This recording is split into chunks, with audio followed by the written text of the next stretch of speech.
नमस्कार, good evening, शुभ संध्या। घड़ी में शाम के 8:30 बज चुके हैं और हम ठीक अपने वादे के अनुसार एक बार फिर हाजिर है आपके अपने प्रोग्राम स्पोर्ट्स स्कैन में।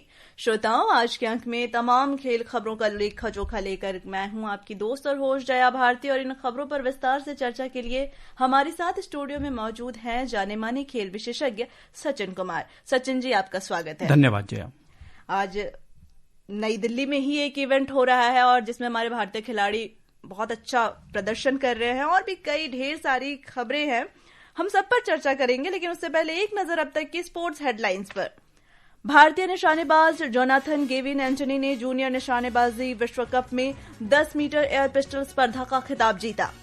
भारत ने विश्व तीरंदाजी पैरा चैंपियनशिप में 4 पदक पक्के कर इतिहास रचा। शीतल देवी और सरिता की जोड़ी प्रतियोगिता के फाइनल में पहुंचने वाली पहली भारतीय जोड़ी बनी। एशिया कप T20 क्रिकेट का फाइनल पहली बार भारत और पाकिस्तान के बीच खेला जाएगा। सुपर 4 का अंतिम मुकाबला आज भारत और श्रीलंका के बीच जारी। और भारतीय मुक्केबाजी महासंघ 1 से 7 अक्टूबर तक चेन्नई में पहला BFI कप आयोजित करेगा।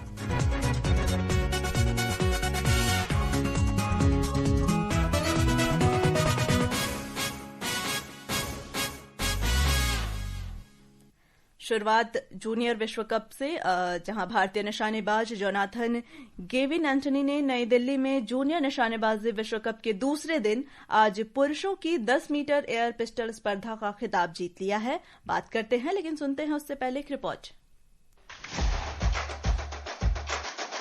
क्वालिफिकेशन में शीर्ष पर रहे 16 वर्षीय जोनाथन ने फाइनल में भी अपनी शानदार फॉर्म बरकरार रखी और 10 सेकंड के अंदर 24 में से 21 शॉट लगाकर स्वर्ण पदक जीता। वहीं इटली के लुका अरिगी ने रजत और स्पेन के लुकास सांचेज टोम ने कांस्य पदक जीता। इसी स्पर्धा के महिला वर्ग में व्यक्तिगत न्यूट्रल एथलीट एवेलिना शिएना ने स्वर्ण पदक जीता, जबकि भारत की रश्मिका सहगल ने रजत पदक अपने नाम किया। वहीं ईरान की फतेमा शेखरी ने कांस्य पदक जीता। स्कीट प्रतियोगिता भी आज क्वालिफिकेशन राउंड के साथ शुरू हुई। एशियाई चैंपियनशिप के रजत पदक विजेता हरमेहर सिंह लाली ने 75 में से 74 निशानों के साथ पुरुष वर्ग में शीर्ष स्थान हासिल किया। उनके बाद साइप्रस के एंड्रियास पोंटिक्स, फिनलैंड के लस्सी अक्सेली मटियास और इटली के मार्को कोको का स्थान रहा। जूनियर महिला स्कीट में मौजूदा एशियाई चैंपियन मानसी रघुवंशी ने भी 75 निशानों में से 71 निशानों के साथ शीर्ष स्थान हासिल किया। उनके बाद अमेरिका की क्लो चालेउन सिंह और इटली की एरियाना नेम्बर ने दूसरा स्थान हासिल किया। विशेष शुक्ला, स्पोर्ट्स स्कैन।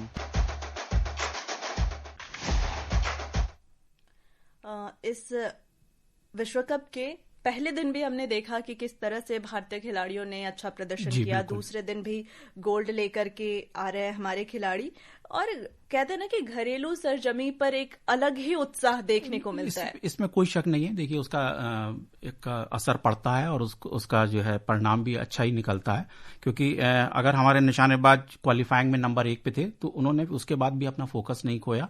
अपनी जमीन पे खेलने का ये फायदा मिलता है कि वो उसी तरीके से विजेता बन के निकले जिस तरीके से वो क्वालिफाइंग में नंबर 1 नजर आ रहे थे। अब वही देखिए कि लड़कियों में दूसरा तरीके का परिणाम है।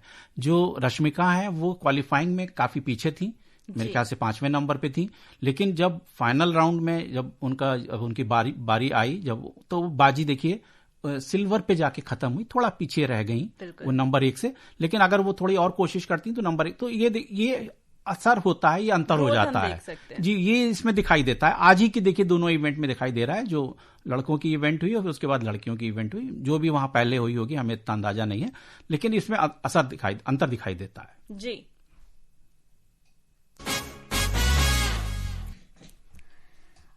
अब बात पैरा तीरंदाजी विश्व कप की, जहां शीतल देवी और सरिता की जोड़ी दक्षिण कोरिया में आयोजित इस चैंपियनशिप में महिला कंपाउंड ओपन डबल्स के फाइनल में पहुंचने वाली पहली भारतीय जोड़ी बन गई है।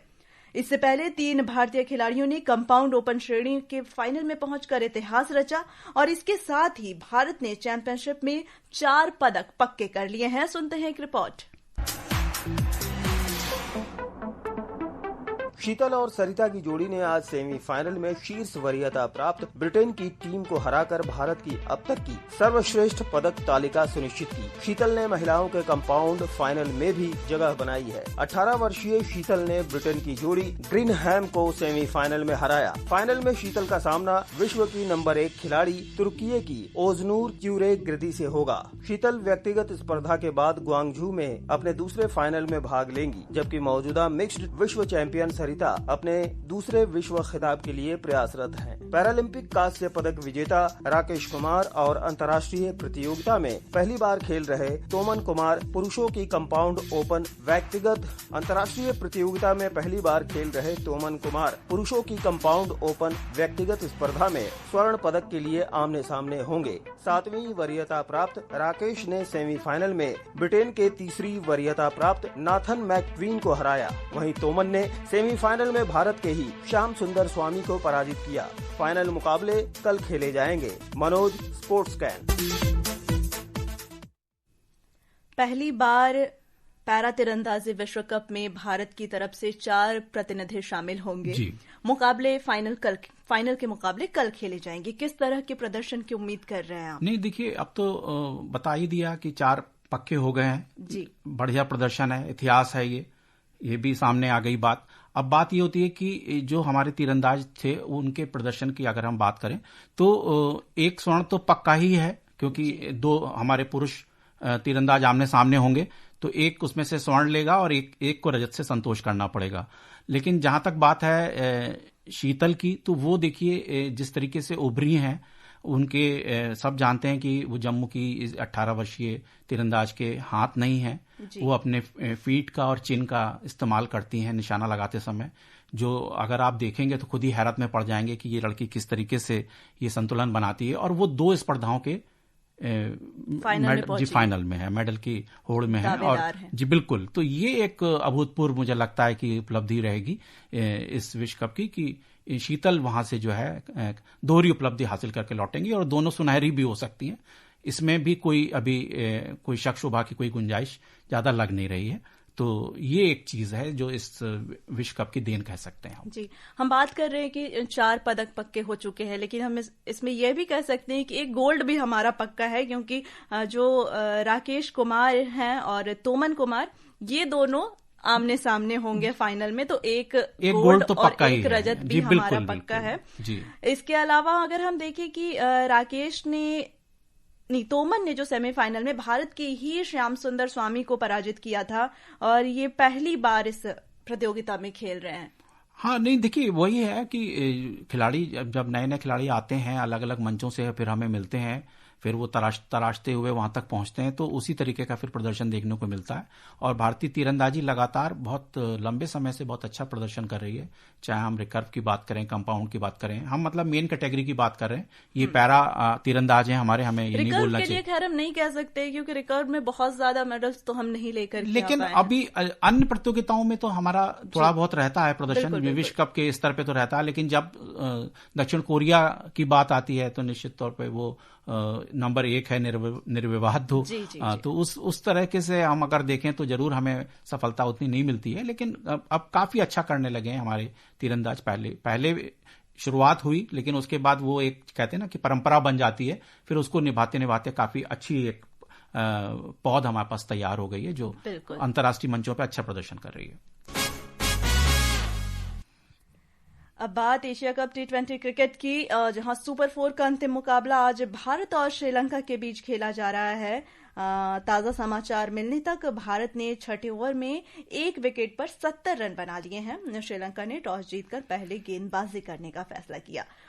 ऐसे तो भारत की टीम पहले ही फाइनल में पहुंच चुकी है, लेकिन आज उसके पास रन रेट को और सुधारने का अच्छा अवसर है। नहीं, ये तो देखिए, ये तो बेमानी मैच है, क्योंकि जब आप फाइनल में पहुंच जाते हैं तो डेड रबर जिसे कहते हैं आप, वो है, तो इसका कोई असर नहीं है। बस ये कह सकते हैं कि खिलाड़ियों के मनोबल को बढ़ाने के लिए, कि अगर जैसे अब जिस तरह से अभिषेक शर्मा ओपन करने गए और खेल रहे हैं पारी, जबकि आप देखा आपने कि पहला विकेट बहुत जल्दी गिर गया, लेकिन वो कतई वो किसी दबाव में नहीं आए और वो अपने 50वां वो पूरा कर चुके हैं। तो ये एक अच्छा संकेत है कि हमारी बल्लेबाजी इस टूर्नामेंट में, और अभिषेक तो खैर हीरो ही रहे हैं पूरे। जी बिल्कुल बिल्कुल। तो ये अब जो हमारा पाकिस्तान के साथ जो मुकाबला होगा, फाइनल मुकाबला होगा, उससे पहले कि इसको आप तैयारी के तौर पे देख सकते हैं कि ये अच्छी तैयारी के लिए मौका है। इसीलिए हमारी टीम में आज 2 परिवर्तन भी किए गए हैं। जसप्रीत बुमराह को विश्राम दिया गया है, अक्षर पटेल को दिया गया है, 2 नए गेंदबाजों को मौका दिया गया है। हालांकि मुझे लग रहा था कि शायद सैमसन की जगह जितेश शर्मा को लेके आएंगे, क्योंकि सैमसन का जो प्रदर्शन है उस पर काफी चर्चा रही है कि वो उस तरीके से अपेक्षाओं पे खरे नहीं उतरे हैं। तो शायद जितेश शर्मा को मौका दे के भारतीय टीम या भारतीय प्रबंधन एक चांस ले सकता था कि फाइनल में हमारी कॉम्बिनेशन क्या हो सकता है। लेकिन कोई बात नहीं, जो उन्होंने सोचा होगा बेहतर ही सोचा होगा। और टॉस जीतने के बाद पहले श्रीलंकाई कप्तान का जो खिलाने का फैसला है, मुझे लग रहा है वो अभिषेक ने वो कुछ उनको बैकफुट पे ही धकेल दिया है, क्योंकि अभी हालांकि श्रीलंकाई कप्तान ने कहा था कि हम ये कोशिश करेंगे कि उनको 175 तक रोक दें, लेकिन जिस तरीके से शुरुआत हुई है आक्रामक धमाकेदार, तो मुझे लगता नहीं है कि विपक्षी कप्तान अपने जो वो चाह रहे हैं वो पूरा हो पाएगा। ये स्कोर मुझे लग रहा है कि 200 तक जाएगा, और इस टूर्नामेंट में अभी इतना स्कोर बना नहीं है भारत की ओर से। तो ये भी एक अच्छी चीज होगी कि अगर हमारे बल्लेबाज इस तरीके का प्रदर्शन करते हैं तो फिर पाकिस्तान पे दबाव बनाने में उनको सफलता मिलेगी। जी, अभी आपने बात की कि फाइनल में पाकिस्तान के साथ मुकाबला खेला जाएगा भारत का, तो हम पहले बता दें अपने श्रोताओं को कि कल खेले गए सुपर 4 मुकाबले में पाकिस्तान ने बांग्लादेश को 11 रन से हराकर फाइनल में जगह पक्की की है। हालांकि भारत पहले ही फाइनल में पहुंच चुका है, तो एशिया कप में पहली बार फाइनल मुकाबला भारत और पाकिस्तान के बीच खेला जाएगा। खिताबी मुकाबला दुबई अंतर्राष्ट्रीय स्टेडियम में रविवार रात 8 बजे से खेला जाएगा, क्योंकि बहुत ही कह सकते हैं मोस्ट अवेटेड जो मैच होता है भारत और पाकिस्तान के बीच, और रविवार रात 8 बजे से कितना रोमांचक हो सकता है ये। देखिए, इस बार मुझे लगता है कि रोमांच उस तरीके का दिखा नहीं या रहा नहीं, क्योंकि हम ऑलरेडी इस टूर्नामेंट में 2 मैच उनसे खेल चुके हैं और वो दोनों जीते हैं और अच्छी तरीके से जीते हैं। उसके बाद अब मुझे लगता है कि वो फाइनल के लिए अगर वो बहुत अच्छी कुछ तैयारी कर रहे हैं या कुछ चुनौती देने की उसमें है, तब तो कुछ हो सकता है जया। नहीं तो मुझे लगता है कि ये मैच भी 14 और 21 की तरह से ही 28 को भी जाएगा, कि ये एक तरफा हो जाएगा और हम जो है ट्रॉफी लेके क्योंकि जो प्रदर्शन आप देख रही हैं, जो अभी भी श्रीलंका खिलाफ प्रदर्शन चल रहा है हमारा, वो बहुत ही काबिल तारीफ है। जी, अब बात अंडर 19 की, जहां भारत की टीम ने आज ब्रिस्बेन में ऑस्ट्रेलिया की अंडर 19 टीम को 167 रनों के बड़े अंतर से हराकर 3 मैचों की एक दिवसीय श्रृंखला में क्लीन स्वीप कर लिया है। आज तीसरे एक दिवसीय मैच की जीत में बल्लेबाज वेदांत त्रिवेदी, राहुल कुमार के अर्धशतकों और वामहस्त स्पिनर खिलान पटेल के 4 विकेट की महत्वपूर्ण भूमिका रही। हमारे अंडर 19 खिलाड़ी भी बहुत ही अच्छा प्रदर्शन कर रहे हैं, हम देख सकते हैं। भारतीय मुक्केबाजी महासंघ बीएफआई 1 से 7 अक्टूबर तक चेन्नई में पहला बीएफआई कप आयोजित करेगा, जिसमें युवा मुक्केबाजों को अपना कौशल दिखाने और नामचीन खिलाड़ियों को अपनी तैयारी परखने का मौका मिलेगा। हम कह सकते हैं इसको जिस तरीके, हालांकि मुक्केबाजी में भारतीय खिलाड़ी अच्छा प्रदर्शन करते ही आए हैं, लेकिन ये और भी ज्यादा बेहतरीन हो उस दिशा में एक कदम हम बिल्कुल होना ही चाहिए। देखिए, किसी भी खेल का एक स्वरूप होता है, एक ढांचा होता है। जैसे अगर हम क्रिकेट की बात करते हैं कि हमें जितनी सफलताएं मिलती हैं या जिस तरीके से हमारी टीम प्रदर्शन करती है, तो उसके पीछे बीसीसीआई का दिया हुआ एक सिस्टम है, एक ढांचा है कि हमारे पास घरेलू क्रिकेट है। घरेलू क्रिकेट में हमारे पास अलग अलग एज ग्रुप के टूर्नामेंट हैं, फिर सीनियर लेवल पे अलग अलग फॉर्मेट में अलग अलग तरीके के, तो ये बहुत जरूरी है। जब तक आप खिलाड़ियों को जितने ज्यादा उतारेंगे नहीं मैदान पे, उनसे उस तरीके के परिणाम आप अपेक्षा ही नहीं कर सकते।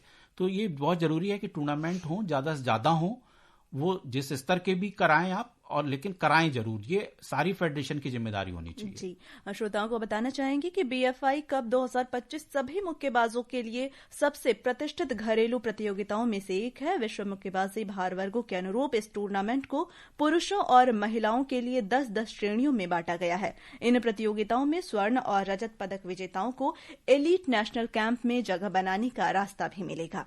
और भारत ने कुआलालंपुर में विशेष Olympic Asia Pacific badminton tournament में विभिन्न स्पर्धाओं में 1 स्वर्ण और 3 रजत पदक जीतकर इतिहास रचा है और शानदार प्रदर्शन किया। और श्रोताओं, अब समय हो गया आप सभी से विदा लेने का। तो कल इसी समय फिर मुलाकात होगी खेल जगत की तमाम खबरों के साथ। नमस्कार।